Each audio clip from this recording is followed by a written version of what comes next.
so I skipped around there a little bit. Oh, you're up to 37. Yeah, 1937, we were living in a house on Wendover Avenue for about a year, and my mother walked me over to Great House Elementary. Great House Elementary was over in the location where Sears used to be in St. Matthews, if you can recall that area. It's just kind of across the street from Beargrass Christian Church. Yeah. You know where that is? On the other side of Shelbyville Road from Beargrass Christian was a big corner shopping center. It was Sears later on, but that's where Great House Elementary was. And I went to the first grade there. Little known to you all. I don't know if I've ever told you all this or not. You 3 or 4. There was a teacher, as I discovered later on, when I was working at Dr. Sam Cooper's office over on Preston Street at Preston and Miles Lane, and I was asked to speak over to Southern High School. I discovered that my first grade teacher at Great House Elementary was a counselor at Southern High School. I went up and introduced myself to her. She said, yes, I was there at Great House Elementary when you were in the first grade. Oh, how about that? You know what? People from back then must just have great memories, because I couldn't tell you what I did when I was a teen, let alone her remembering you from that point. Yeah, and yeah. Well, that's she was probably a counselor when you all that's were probably 30 years students. later, right? Or 25 years later. 37, 47, 57, about 25 years. You remember what her name was? Yes, it was Mrs. Miller.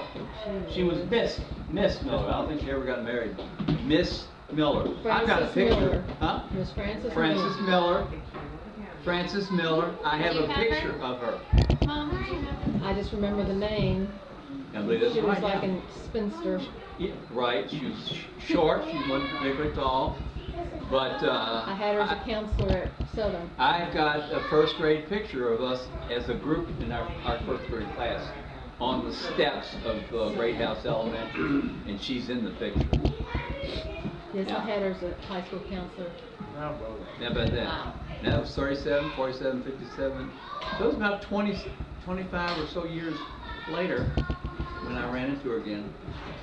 Dad, just for the records, would you mind helping us understand that transition from Henry Clay Elementary to Great House Elementary, just so we know you weren't kicked out for vagrancy and forced to go to Great House? You touch on a little sensitive spot there. Oops. Lewis and Nolan family, so see. Oh, checking the time here. You're kind of late. Cut. When we went to Henry Clay for kindergarten, only went there Oh, that was one for day. kindergarten. I was out of there after that. I mean, I just didn't want to go back. You Okay. know. So then we moved from West Lawn in the West End up to moved to Linwood Avenue. Linwood Avenue is right over on South Preston. If you know where the Jewish cemetery is, on the west side of Preston, you know that there is a Jewish cemetery. Down there past the Albany area.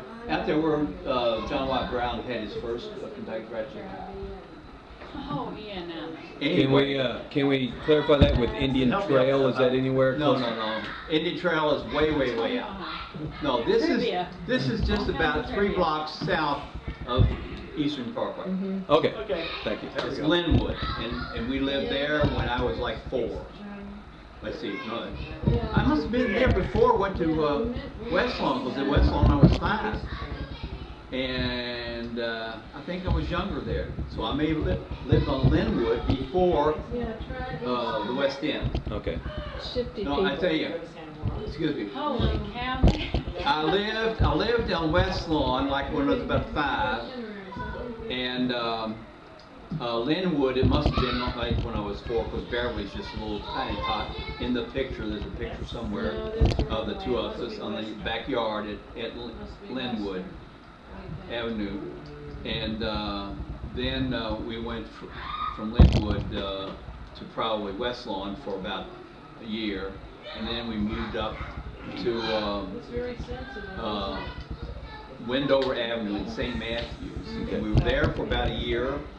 My parents were buying that house on Wendover, but then my dad got transferred to Richmond, Virginia. That was our first time being transferred to Richmond, Virginia. Oh, so you had been over to When I Richmond was and 7. back. That was the first time that we went to Richmond. Now, when they moved there, did they immediately move to Banshee? No. When we moved to Richmond for the first time, we lived over in the South Richmond area of,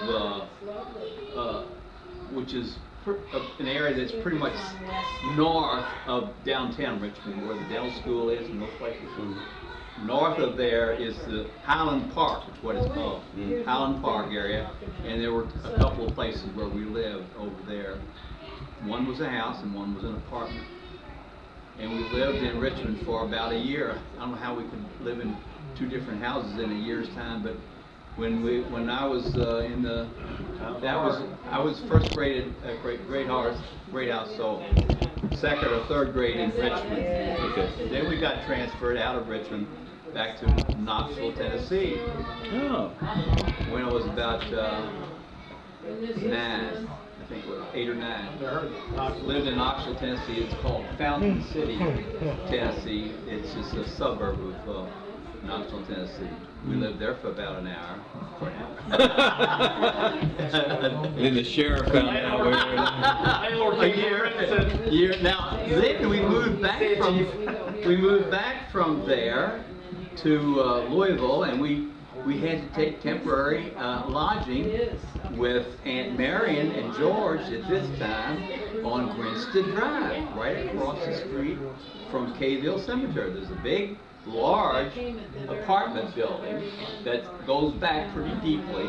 They stucco on the front side of it, and Aunt Marion and Uncle George had an apartment there. We stayed there temporarily until my parents found a house on Woodburn Avenue. Woodburn Avenue in the Highlands, off of Bardstown Road. And how old were you when you all moved back to Woodburn? Or moved we were over about to? 10. You were about 10. Okay. Yeah. Well, now you told me a story back. You told me this story once, and it was the only time I ever got beat up in my life. You told me about how when you were a young fellow and some bullies came after you and Aunt Beverly with a broken arm or broken leg or something like that was mean enough to threaten them, make them back off. Tell me a little about that story. That's Well, kind of sticks with me. It's another one of those Yeah. sensitive stories of the. I don't know if that happened on Woodburn Avenue or if that happened over in Richmond, Virginia, but Beverly, some guy was kind of bugging me or whatever, and Beverly came out of the house and she gave the guy really a quick fist right on the nose, and he started running, got out of there, and so. Now, had he knocked you down or anything, or was I it don't know if just? he knocked me down. No, I don't think so. But that's the only, it was either there. I remember that something like that happening that Beverly interceded about. Now I have to say that because of a number of pictures I had already taken on the camera, we were actually down to only 30 minutes of time that was available Okay, on this. alright. So there's roughly 5 minutes left on it. Okay. Well, this is wrapping up our interview with Dad. Again on November 25th, 2010. 54 Thanksgiving for me, 49 for Jimmy Ray, for Dad, blah, blah, blah. So we'll get back to more of these interviews on down the road. As Mark hits the road or Jim hits the road or whatever. Anything, Dan, anything you want to ask Mark while he's sitting in the interviewing seat? Turn the tide. No. No? Ask Mark about some moments of his childhood if he remembers. That you remember. Anything? You ever remember going out to Fort Knox with the Cub Scouts? Absolutely. Absolutely. Yeah. What was it about Did that? you go to that museum? Yes, indeed. Remember when I got in trouble When? for that one? What was it about? Me lying about Stretching the truth? stretching the truth about what happened there. You remember that? Sure. Boy. I always like telling a good yarn. Well, what did you say? Well, I talked about driving one of the tanks. I went down the road and I was just beyond the pale in terms of And they didn't believe you? he was telling me the story. I don't know how many others were in on the. I think you were the only one I told the story to. You were the wrong one to tell the story to. So, What do you remember about that, Dad? About like what he just said. Yeah. Oh, okay. Yeah, I mean, I can concur in that comments that he made about that. Right. Now, what I mean, was it did not stack up right? in my mind. That I think I had that been a inside. 10-year-old had been driving a tank. Yeah. There was something a little fishy about the story. Yeah. There was no track marks. but getting aside from that, it was great. I think it was one of the great things that kids should be able to get exposed to, which is get outside your box, get outside your world, your neighborhood, and experience things totally different. They're important. You mean like Fort Knox? You mean? Like Fort Knox, like going to Tennessee and being on the farm. Something no one else, other kids in the family. I mean, Nick Friendly never experienced anything like that. If I might just make a little closing remark in defense of me going to dental school. Before I went to the Navy, I had been to college for about a year and a half or so, and I was just close to getting flunked out, and I decided to kind of put the college thing on hold for a while, and I was going to go back to work and earn some money.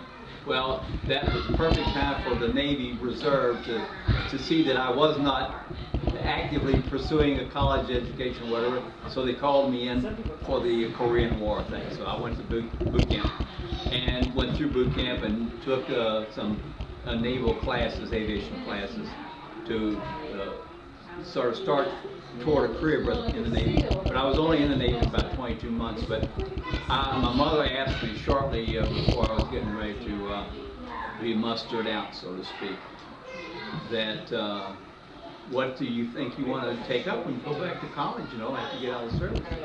And I told her that, well, considering that you've worked for dentist offices and I've experienced meeting those dentists and I see what kind of, how their work is, you know, and all that, and they're not on duty 24/7 like medical doctors were. And I thought, well, I'll strike out and head for that, you know. So I told her, I guess I'll go to dental school. And so when she said, well, you ought to tell your dad that. And so we got home, and she and I had been driving around in Richmond, that's where they were living at the time. And so I told my dad that I decided I'm going to go to dental school. He says, what makes you think you're going to become a dentist, son? Nobody in our family's ever gone to college. Something like that. Some kind of comment like that. And that, my dad, and that, to me, was the motivating factor. I said that to myself time after time when I got back into college and was taking college courses. You know, yeah, your dad doesn't think that you can have the ability to go through dental school. So I went and did it, and just think where we would all be today had Grandpa Lewis not expressed that negative